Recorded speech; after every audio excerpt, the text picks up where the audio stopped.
For 20 years he had run out of one fight and straight into the next. He cheated his own twin brother out of a birthright. He lied to his blind, dying father to steal a blessing that was never meant for him. He spent 2 decades in a foreign land, out-scheming a father-in-law who kept out-scheming him right back. And now, on the last night before he had to face the brother who had once sworn to kill him, this man found himself completely alone, in the dark, on the bank of a river. And a stranger stepped out of the night and grabbed him. They wrestled until dawn, not a quick scuffle. Hours. 2 figures locked together in the dark, and neither could put the other down. And here is the first strange thing, the thing that should stop you cold. The stranger could not win. This exhausted, guilty, frightened man held his own until the sky turned grey. So the stranger reached out, touched him once on the hip, and put the strongest joint in the human body out of its socket, which means the stranger could have ended it whenever he wanted.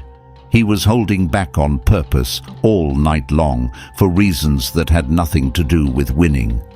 By the time the sun came up, everything about this man had changed.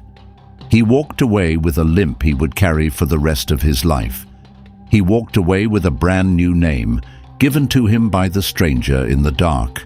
And he walked away saying something no one in the Bible had ever said before. I have seen God face to face, and I am still alive. So who was the man by the river?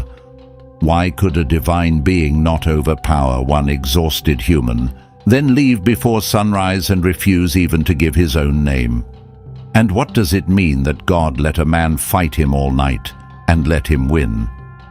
This is the strangest wrestling match ever recorded, and it turned a cheat named Jacob into an entire nation called Israel.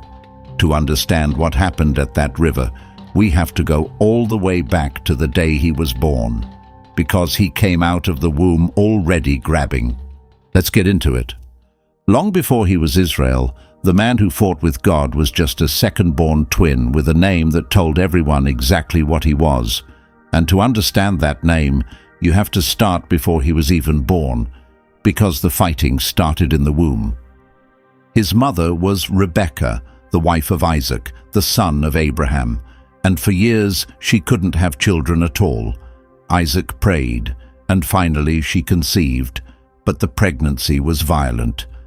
The text says, the children struggled together inside her, and it was so intense, so painful, that Rebekah cried out and asked God what was happening to her, and God answered her with something enormous. 2 nations are in your womb, he told her, 2 peoples already divided, and then a line that breaks every rule of the ancient world. The older shall serve the younger. Sit with how strange that is, because in that world it was everything. The firstborn son got the birthright. He got the double portion of the inheritance. He got the leadership of the family, the blessing, the future. It was the deepest rule of how a household worked. And before these 2 boys have drawn a single breath, God says the order is going to be flipped. The younger will come out on top. But notice what God does not say. He does not say how. And the entire rest of this man's life is going to be one long, messy answer to that question, because Jacob is going to spend decades trying to force that promise true with his own 2 hands, instead of just letting God keep it. So the day comes, and the twins are born. The first one out is red and covered in hair from head to toe, and they name him Esau. And then the second one is born, and here is the detail that names him for life. He comes out with his tiny hand wrapped around his brother's heel, gripping it, trying, even in the first second of his life, to pull the firstborn back and get out ahead of him. And so they call him Yaakov, Jacob. And you need to hear what that name actually means, because it is the key to the whole story. Jacob comes from the Hebrew word for heel, to grab someone by the heel, and in that culture it was an idiom, the way we might say someone is a backstabber. It meant a supplanter, a grabber, a cheat, one who trips you up and takes your place. His own name was an accusation. Every single time somebody called him, they were literally saying, "Here comes the one who grabs. Here comes the one who takes what isn't his." Imagine going through your entire life with a name that means deceiver. That is who this man is. That is the raw material God is choosing to work with. And the boys grow up exactly as different as you would expect. Esau becomes a hunter, a man of the open field, rugged and physical and impulsive. And his father Isaac loves him. Partly, the text admits, because Isaac had a taste for the wild game Esau brought home. Jacob is the opposite. He's described as a quiet man who stayed among the tents, a thinker, a schemer, a homebody who watched and waited and calculated, and his mother Rebekah loved him. So right from the start you have a fractured family, 2 boys, 2 parents, each parent with a favorite, a fault line running straight down the middle of the household. And a fault line like that always cracks eventually. And it cracks over a bowl of soup. One day, Esau comes in from the field completely exhausted, starving, and Jacob is standing there cooking a pot of red lentil stew. And Esau, dramatic as always, says he's about to die of hunger and begs for some. And watch what Jacob does. He doesn't just hand his brother a meal, he sees an opening. "Sell me your birthright," he says, "right now. First." And Esau, thinking with his stomach, waves it off. What good is a birthright if I'm starving to death? So he swears an oath, and he trades the whole future of the firstborn, the double inheritance, the family leadership, all of it, for one bowl of stew. And the text ends that scene with 5 devastating words. So Esau despised his birthright. Now be fair to both of them here, because the text is. Esau was reckless and short-sighted, and treated something sacred like it was nothing, and that's on him. But Jacob was the one who saw his exhausted brother and thought, not how do I help him, but how do I profit off this? That's who Jacob is. He doesn't take by force. Esau is the strong one, the hunter, the fighter. Jacob takes by cunning. He waits for the moment of weakness, and then he grabs. He's been doing it since the delivery room. And I want you to hold on to that pattern, because everything that's coming depends on it. This is a man who gets what he wants by grasping, by scheming, by reaching out and seizing it with his own hands, usually when someone else isn't looking. And the deep tragedy of his life, the thing this whole story is quietly building toward, is that God had already promised him the very things he kept stealing. He was born to be the one who came out on top. God said so in the womb. But Jacob could not stop trying to make it happen himself. So one day, years from now, God is going to meet this grabber at a river in the dark, in a body he can actually get his hands on. And he is going to let Jacob grab hold of him. And that will be the only thing this man ever seized, that God actually lets him keep.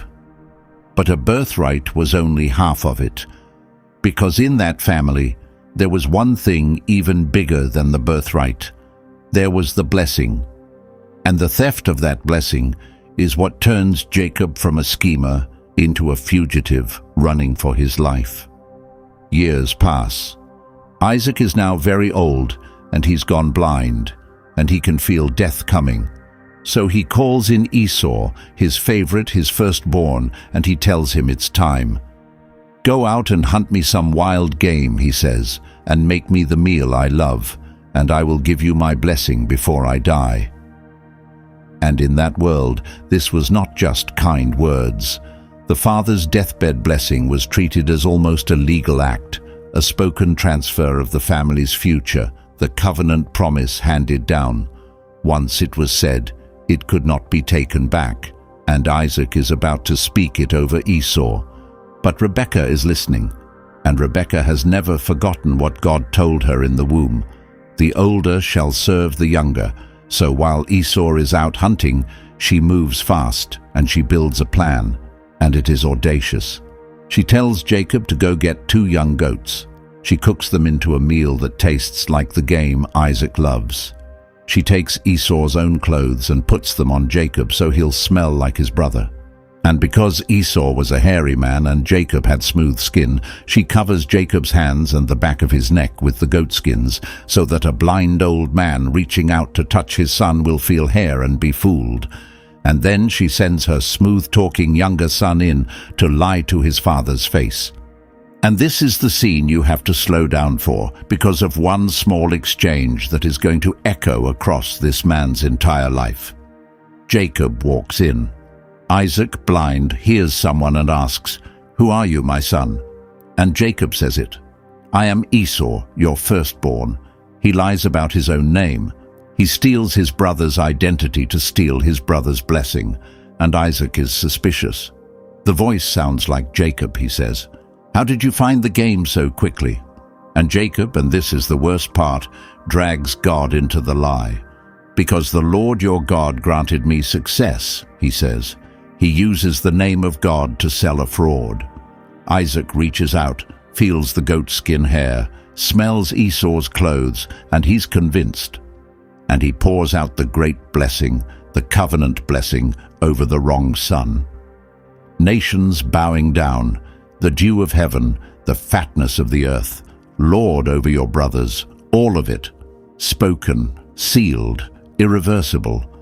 And Jacob barely gets out of the tent before Esau comes back. Esau makes the meal, carries it in and says, "Sit up, father, and bless me." And Isaac begins to tremble. The text says he trembled violently because he realizes what's happened. Who was it then, he says, that already came?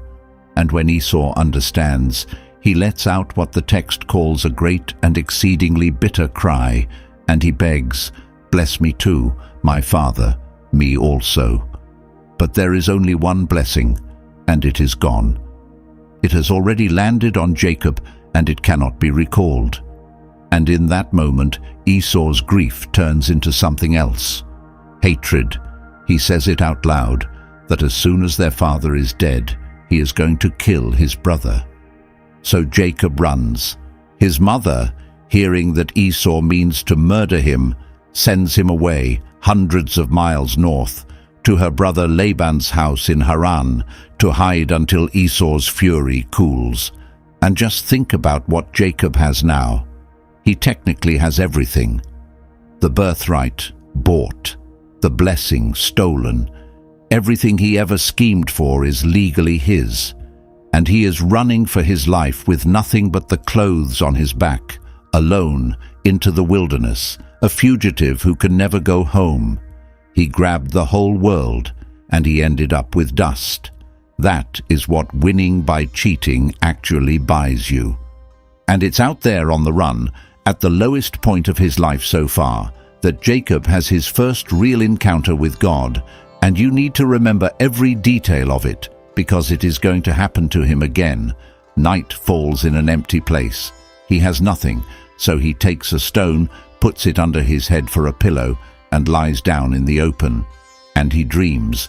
He sees a stairway, some translations say a ladder, set up on the earth with its top reaching all the way into heaven, and on it, angels of God are going up and coming down, a traffic of heaven and earth, and above it all stands the Lord himself. And God speaks the covenant promise directly to this fugitive, this cheat, this man who just lied to his own father. He doesn't scold him. He makes him promises. "I am the Lord," he says, "the God of Abraham and Isaac. This land will be yours. Your descendants will be like the dust of the earth, spreading in every direction, and all peoples will be blessed through you." And then the line Jacob needs most. "Behold, I am with you, and I will keep you wherever you go, and I will bring you back. I will not leave you." Jacob wakes up shaking and says, "Surely the Lord is in this place, and I did not know it. How awesome is this place! This is none other than the house of God, and this is the gate of heaven, and he names the place Bethel, which means house of God.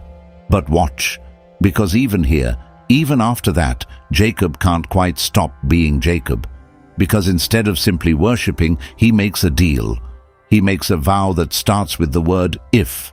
If God will be with me, and keep me, and give me food and clothing, and bring me home safely, then the Lord will be my God. He is standing at the gate of heaven, and he is still negotiating, still bargaining, still trying to manage the outcome with terms and conditions. The man cannot yet grasp that the promise was already free. And so remember this scene. Remember that God first met Jacob at night, alone, on the run, at his lowest point, because 20 years from now, God is going to meet him again, at night, alone, at another lowest point. Except the second time, God will not stay up on a stairway of light where you can only look. The second time, he is going to come all the way down into something Jacob can grab. Jacob had a promise from heaven, but between him and the fulfillment of it stood 20 years, a scheming uncle, and a lot more wrestling. He was about to meet his match. Jacob arrives in Haran, the land of his uncle Laban, and the first thing that happens to him is love. He comes to a well, and there he sees Rachel, Laban's younger daughter, coming with her father's sheep. And the text says Jacob, in a burst of emotion, single-handedly rolls away the great stone from the mouth of the well to water her flock. And then he kisses her and weeps out loud.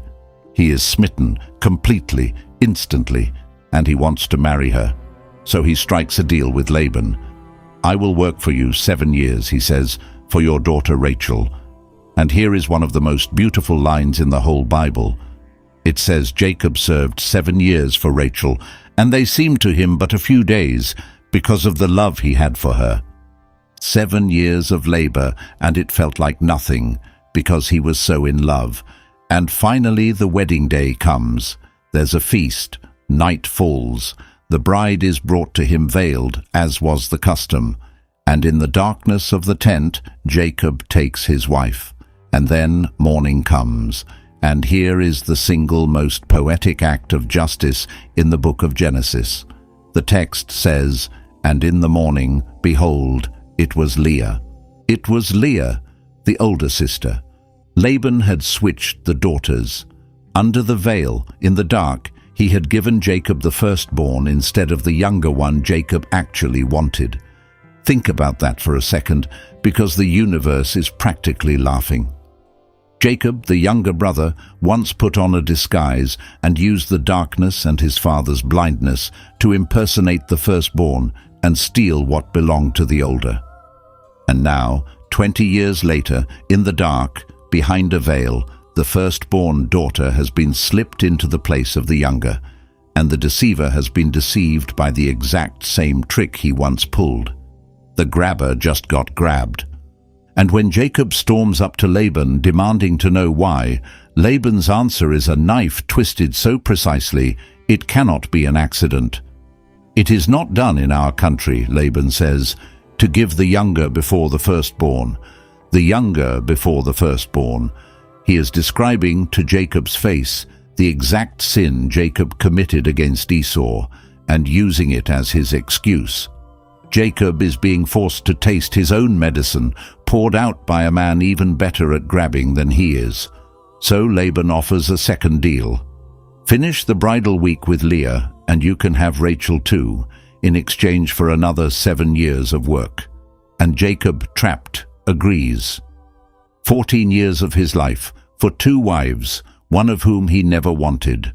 But those wives were only the start of what the next 20 years would take from him, because this bitter, competing household was about to produce something that would outlast every kingdom on earth.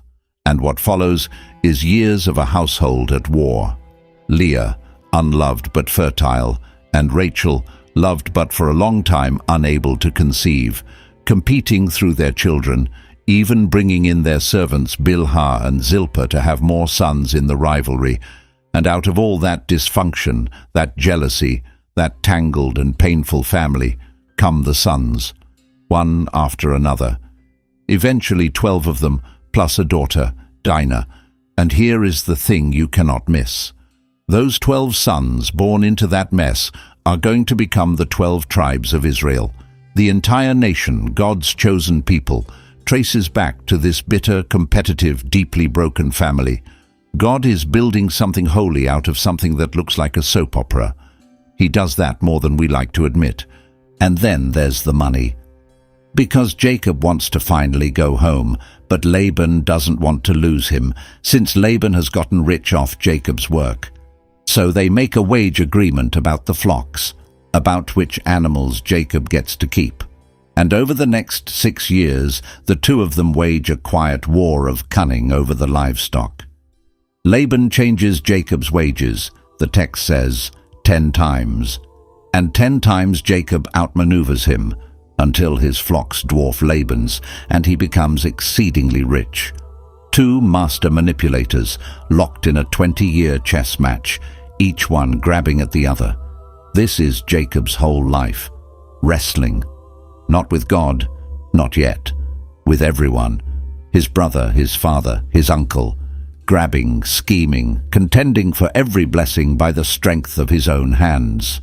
Finally, it becomes unbearable. Laban's sons are jealous and muttering. Laban's face toward Jacob has turned cold. And God speaks again and tells Jacob it's time. Return to the land of your fathers, God says, and I will be with you. So Jacob does what Jacob does. He doesn't announce it. He waits until Laban is away shearing sheep, and he gathers his wives and children and all his flocks, and he slips away in secret, running again exactly the way he ran from Esau 20 years before. Laban chases him down, 7 days of pursuit, and there's a tense confrontation, but it ends not in violence but in an uneasy truce, a pile of stones set up as a boundary marker, each man swearing to the other, "The Lord watch between you and me when we are out of each other's sight." It's not friendship. It's two grabbers agreeing to finally let go.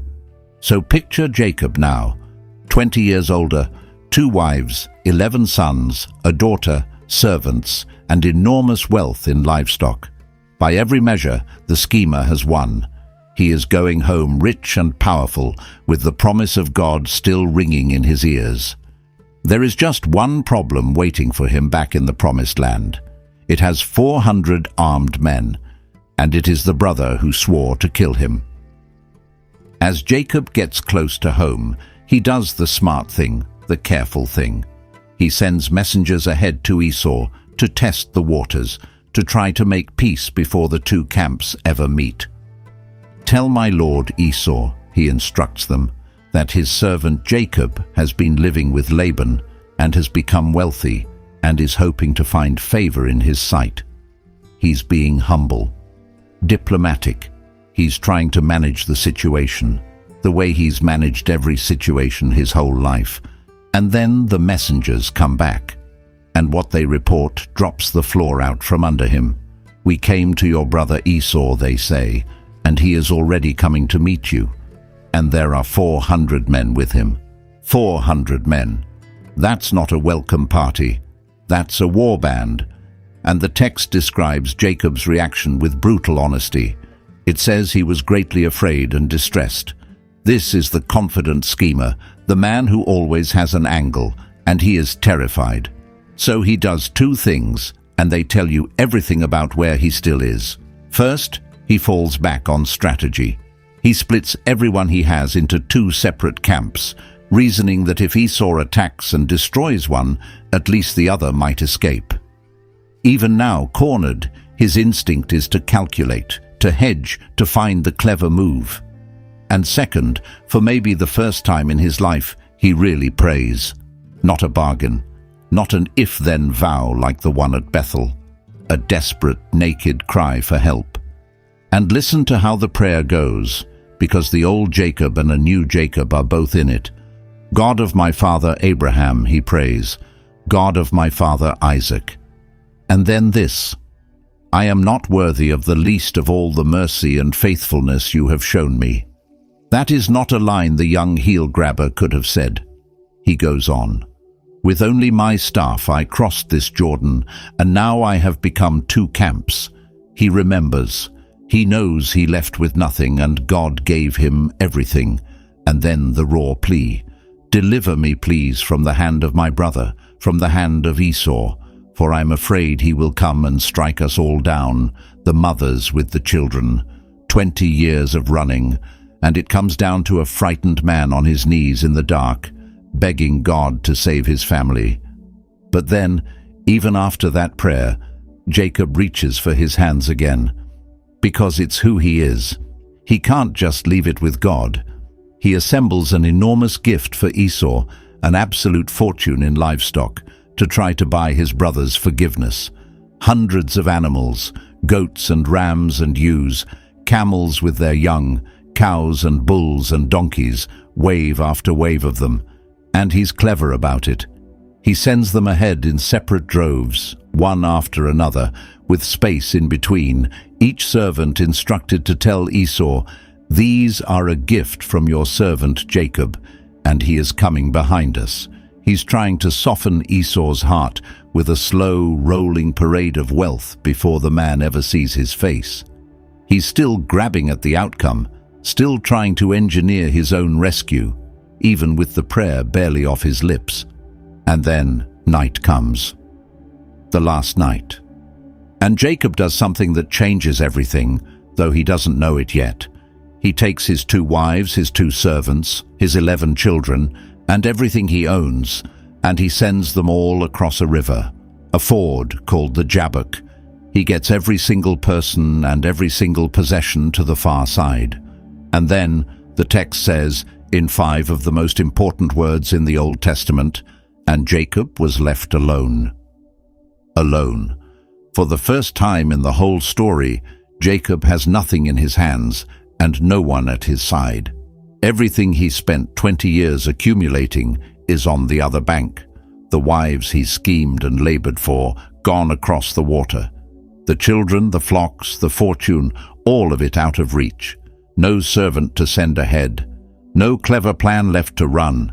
No brother to trick. No uncle to outmaneuver. Just a man and the dark and a river. He has finally arrived at the one place he has spent his entire life avoiding. The end of his own cleverness. And here's a detail hiding in the Hebrew that the original readers would have caught instantly, and it's chilling once you see it. The river is called the Jabbok. In Hebrew, Jabbok. The man's name is Jacob, Yaakov, and the word the text is about to use for wrestled is Jabbok.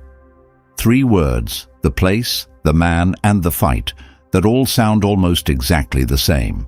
The language itself is telling you this collision was always meant to happen right here, at the river that shares his name. Jacob has run his whole life, and he has run straight into the one appointment he could never escape. Quick pause here, right at the edge of the water, because this is exactly the moment for it. If you have ever come to the end of your own cleverness, the night where every trick is used up, and there is no one left to outsmart, and nothing left to do but wait in the dark, then you already understand where Jacob is standing. That's the exact place this channel lives. The moment in these old stories where the polished flannel graph version runs out, and the real text, the strange and honest one, begins. If that's your kind of thing, subscribe, because it genuinely helps these deeper readings reach the people who need them. And stay right here, because in a couple of minutes a stranger is going to step out of that dark, and I still haven't told you the strangest thing he does. Now, back to the river, because Jacob is not as alone as he thinks. He came to that riverbank running from his brother. He had no idea he was about to spend the whole night fighting God, and there wrestled a man with him until the breaking of the day. That's the whole sentence. That's all the warning the text gives you, and all the warning Jacob got. No introduction, no voice from heaven, no name. Out of the dark, a man simply lays hold of Jacob, and the fight is on. And notice the word the text uses, Not an angel with wings and light, not a booming voice. A man, Ish in the Hebrew. Something in human form, solid, physical, with arms that grip and weight that pushes, close enough to breathe on him. This is not a vision like the stairway at Bethel, something you watch from a distance. This is something you can seize. And they wrestle, all night, not a quick fight. Hours of it. Two figures locked together in the dark, straining, breaking apart, colliding again, neither one able to force the other down. Feel how strange this already is. This is the God of Abraham and Isaac, the one who spread the stars, who stood above the stairway, who has been directing this man's entire life. And he is down in the mud of a riverbank, grappling all night long with a tired, frightened 60-year-old fugitive. And he is not winning. The text says it plainly. When the man saw that he did not prevail against Jacob, he did not prevail against Jacob. So think about what that has to mean, because the same figure who has been struggling all night is about to show you in one single move exactly how much power he was actually holding back. When the man sees that the night is ending and Jacob still won't yield, the text says he simply reached out and touched the hollow of Jacob's thigh, and instantly the hip was wrenched out of its socket.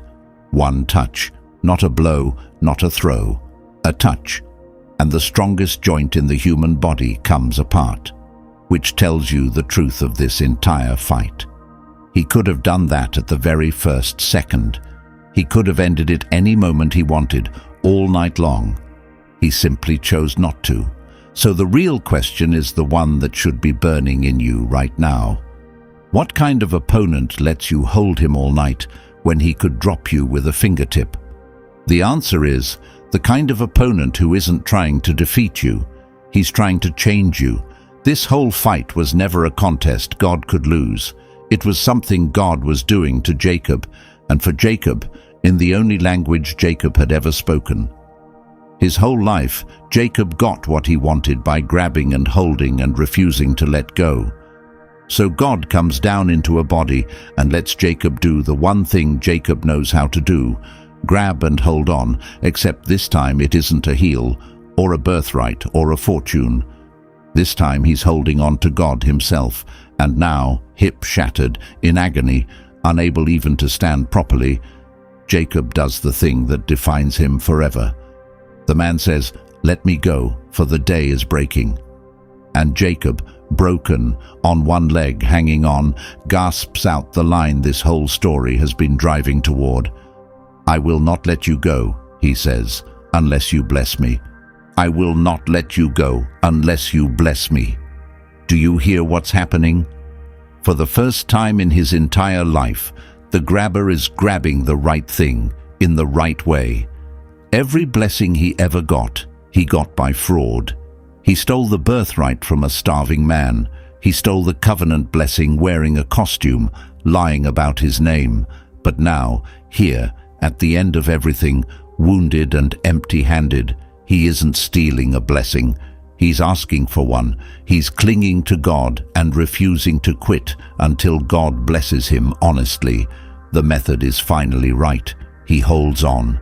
But this time, he holds on to the one who can actually give, and he waits to be given to instead of taking. And then the man asks him a question, and this question is the most important one in the whole scene, because it's a mirror. "What is your name?" he says. Now, God knows his name. He's asking so that Jacob will finally say it himself, out loud. Because think back, the last time somebody old and powerful couldn't quite see him and asked, "Who are you, my son?" Jacob answered with a lie. "I am Esau." He stole a blessing by giving a false name. And now, decades later, in the dark, another figure he cannot fully see asks the same question. "What is your name?" And this time, stripped of every disguise, holding nothing back, Jacob tells the truth. "Jacob," he says, "my name is Jacob." And understand what that costs him, because his name is a confession. He is saying, "I am the heel grabber. I am the supplanter. I am the cheat. He finally says who he really is, out loud, to God, with no costume on. And that confession is the moment everything turns. Because the man answers, "Your name shall no longer be called Jacob," he says, "it shall be Israel. For you have striven with God and with men, and you have prevailed." A new name. And this is the second great mystery of this story, hidden in the Hebrew. The old name, Jacob, meant grabber, deceiver, the one who trips you up. The new name is Yisrael, and it's built from two pieces. The Hebrew word Sarah, which means to strive, to struggle, to contend, to wrestle, and El, the word for God. Israel, one who struggles with God, or God struggles. The man whose name meant cheat is renamed for the one honest fight of his life. He is no longer defined by what he stole in the dark. He is defined by the night he held on to God and would not let go. And stop on that word, prevailed, because it should bother you. How does a man prevail over God? We already saw that the fight was never one God could lose. So what does it mean that the text says Jacob won? Here's the strange answer the story gives. Jacob prevailed the way a small child prevails, when a strong father gets down on the floor and lets himself be pinned. Not because the child is stronger, but because the father wanted the child to hold on and chose to be held. Jacob's victory is real, but it's a granted victory, a gift dressed up as a win. And that's the whole heart of this scene in a single word. You do not overpower God. You cannot. But you can refuse to let go of him, even wounded, even losing, even in the dark, and he counts that refusal as prevailing. The strength that wins with God is not the strength to defeat him. It's the stubbornness to keep holding on when he's already hurt you, and the sun is coming up, and every reason you have says to quit. And then Jacob, now Israel, pushes his luck one more time, because of course he does. He asks a question back. "Tell me your name, I pray," he says. He wants to know who he's been fighting, and here the story does something haunting. The man refuses. "Why is it that you ask my name?" he says. And he does not answer. He blesses Jacob there, gives him the blessing he asked for, but he will not give his name. And that refusal is its own kind of answer. Because in the ancient world, to know someone's name was to have a claim on them, a handle, a measure of power over them. God will rename Jacob. But Jacob does not get to name God. You can be blessed by him, held by him, changed by him, but you do not get to define him or contain him, or get a grip on him the way you get a grip on everything else. The man who spent his life grabbing meets the one being he can hold on to and still never possess. And Jacob understands. He looks at where the man was, and he names the place, Peniel. In Hebrew, Peniel, which means the face of God. And he says, "Why? For I have seen God face to face," he says, "and yet my life was spared." He knows now. The man in the dark, the one he wrestled, the one who could have crushed him with a fingertip and instead blessed him, was God. He has been fighting God all night, and God let him, and he survived it. And then the sun comes up. The text says the sun rose upon him as he passed Peniel, daylight after the longest night of his life, but he doesn't walk into that sunrise the same man who entered the dark. He limps. The text says he was limping because of his hip, and this is the detail you cannot skip past, because it is the whole point. God did not heal Jacob that night. God wounded him. On the same night, in the same encounter, with arguably the same touch, God gave him a blessing and gave him a limp. The blessing and the wound came together in one hand, and Jacob would carry both for the rest of his life. He got the new name, and he never walked normally again. That is the most honest picture in the entire Bible of what it actually costs to meet God and hold on. And that answers one of the questions we opened with, or at least it lets us ask it well. Why did the man insist on leaving right as the day broke? Why the hurry to be gone before full light? The text never spells it out, so I won't pretend it does. But there's a thread running through the whole Bible that makes it land. Much later, when Moses asks to see God's glory, God tells him plainly, "You cannot see my face, for no one may see me and live." A human being cannot look full on at the unveiled face of God in broad daylight and survive it. And that is exactly what makes Jacob's reaction make sense. He names the place the face of God, and he says, almost in disbelief, that his life was spared. He knows he just brushed up against something that should have ended him, and somehow it didn't. So one reading, and it's a powerful one, is that the darkness itself was mercy. The night was a veil. Jacob got to hold God, to fight him, to cling to him and be blessed by him, but only under the cover of dark, because the full light of that face is more than a man can take. The dawn wasn't the end of the fight. It was the limit of how much of God a person can stand to see. So who was the man? The text calls him Ish, a man. Jacob calls him God, face to face. So which is it? That is the oldest question in this story, and I have to be honest with you about it, because the readings genuinely diverge, and the text itself leaves the door open. But before we settle who he was, watch what he does next, because the sun is up now. And across the river, right on schedule, 400 men are coming. Jacob has just survived the fight of his life, and now he has to walk straight into the confrontation he's dreaded for 20 years. And notice what's different. He no longer hides behind his family.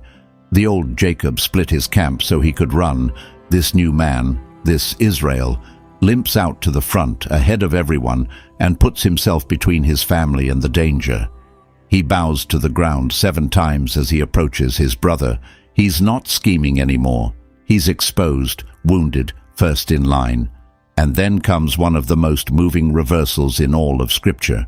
Because Esau, the brother who once swore to kill him, the man leading 400 fighters, does not draw a weapon. The text says Esau ran to meet him and embraced him and fell on his neck and kissed him, and they wept. The entire terror of it, the war band, the 20 years of guilt, the death threat, all of it dissolves into 2 aging brothers holding each other by a river, crying. God had already gone ahead of Jacob into Esau's heart. The thing Jacob tried to buy with wave after wave of livestock, God gave him for free. And then Jacob says something that ties this entire story together into one knot, and most people read right past it. He's trying to press his gift on Esau, and he says, "Please accept it, for truly, to see your face is like seeing the face of God, since you have received me favorably. To see your face is like seeing the face of God." Do you hear the echo? The night before at Peniel he said, "I have seen God face to face and lived." And now, the very next morning, looking at the brother he wronged and being forgiven, he uses the exact same language. The face of God. And that's not an accident.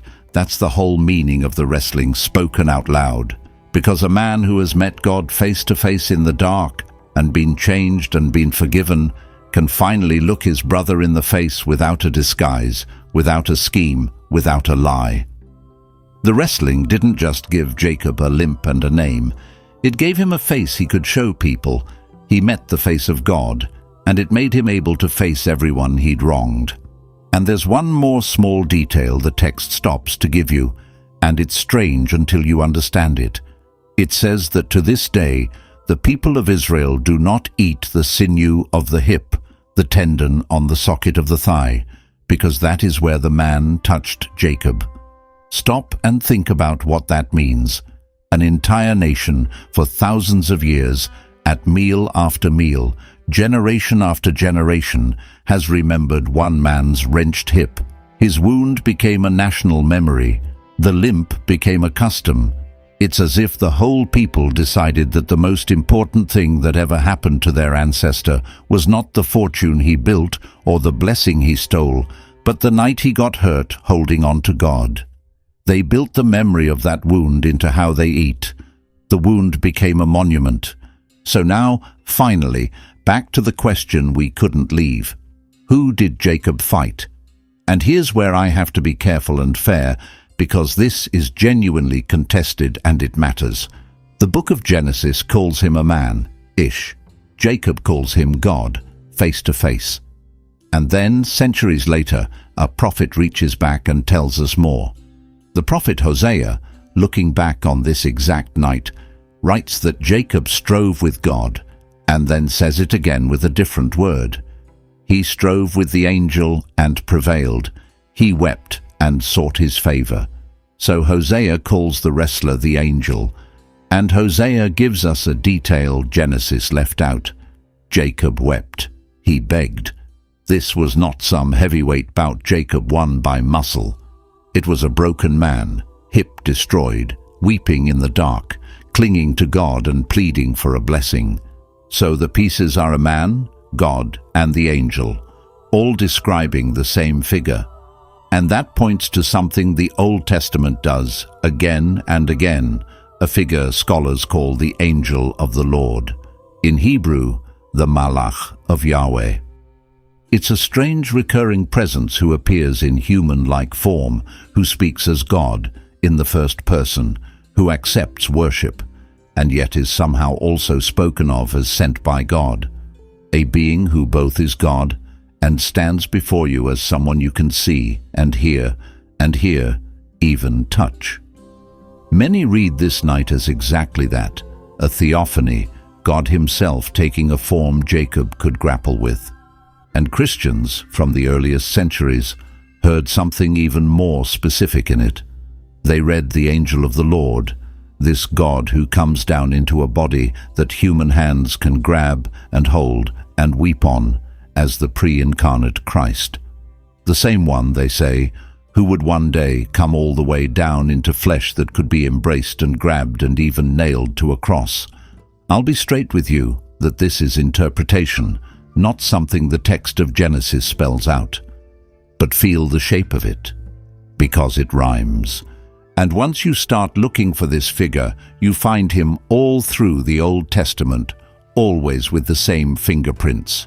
He's the one who calls out of the burning bush to Moses, described as the angel of the Lord in the flame, who then speaks as God himself and says, "I am the God of your father. Take off your sandals, for this is holy ground." He's the commander of the Lord's army that Joshua meets outside Jericho, who accepts the kind of worship no ordinary angel would ever allow.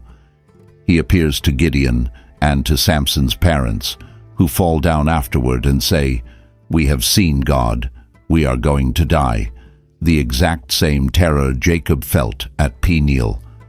Over and over, a figure who looks like a man, who speaks as God, who receives worship, and who leaves people stunned that they lived through the meeting. And Jacob at the Jabbok is the first time in the whole Bible that somebody actually gets his hands on him. That's what makes this night such a hinge. It isn't just a strange story about one patriarch. It's the opening of a pattern that runs across the rest of Scripture. A God who keeps stepping down into forms that human beings can meet face to face, each time a little closer, a little more touchable than the time before. And that rhyme is the deepest thing in this whole story. Look at the pattern of Jacob's entire life. He tried to grab a birthright. He tried to steal a blessing. He tried to seize a fortune from Laban with his own cleverness. Over and over, he reached out with his hands to take by force and fraud the very things God had already promised to give him for free, and God let him wrestle it all out for 20 long years. And then, on one dark night, God came down to a riverbank in a body and let Jacob do the one thing Jacob had done his whole life, grab and hold on and refuse to let go. Except this time, it wasn't a trick. This time, it was the truth. This time, he was holding the right thing, in the right way, asking instead of stealing, and God blessed him for it. The God of the universe made himself into something a grasping man could finally get his arms around, and then let that man win. And that is what this story is really about. How far God will come down to reach one stubborn human heart. And God seals it later. Because after all of it, Jacob returns to Bethel, the exact place he first saw the stairway 20 years earlier, running the other direction. And God appears to him again there and says it once more, to make it permanent. Your name is Jacob, but you shall no longer be called Jacob. Israel shall be your name, full circle. The fugitive who met God at Bethel while fleeing his brother comes back to Bethel a changed man, reconciled to that brother, walking with a limp and a new name. The cheat died at that river. What crossed to the other side and finally came home was a limping man named Israel, who had learned the one lesson that took him a lifetime and a shattered hip to learn. The only blessing worth having is the one you don't have to steal. Which brings us all the way back around to the man in the dark and the question we started with. We started at a river in the dark, with a man who had spent his whole life finally grabbing hold of the one thing he was never able to steal. And when you read it slowly, the story turns out to be almost nothing like the tidy little Sunday school version, the plucky underdog who holds on to God and gets a prize. What's actually on the page is stranger and heavier than that. A man whose name meant cheat, who came out of the womb grabbing his brother's heel. A birthright bought off a starving man, a blessing stolen in a costume, a brother's death threat, and 20 years of the deceiver getting deceived. A God who shows up first in a dream on a stairway of light, and then, on the lowest night of a man's life, shows up in a body you can put your hands on. A wrestler who could win with a fingertip and chooses not to, who wounds and blesses in the very same touch, who renames a man but will not be named himself. And a cheat who becomes an entire nation, walking into the sunrise blessed and limping, both at once, forever. Because here's the part that was never really about Jacob. Anyone who has ever held on to God in the dark knows it doesn't leave you unmarked. You don't come out of a real encounter with God the same, and usually you don't come out unhurt. The blessing and the wound tend to arrive in the same hand. Israel is simply the name for people who won't let go even after they've been hurt, who say, "I will not release you until you bless me," and actually mean it. That's the whole reason this channel exists, to open the book back up and read what's really on the page, even when the truth turns out to be stranger or harder or bigger than the version we were handed. So if this changed how you see even one story, subscribe, because Jacob asked the man by the river for his name, and the man refused to give it. The next video is about the moment, centuries later, when that same figure finally steps into the daylight and does say his name out loud, and the clue to who he is has been hiding in this wrestling match the whole time. And the video on screen right now unpacks another mystery buried in these same ancient pages. Go ahead and click it. I think you'll want to know how this one ends too.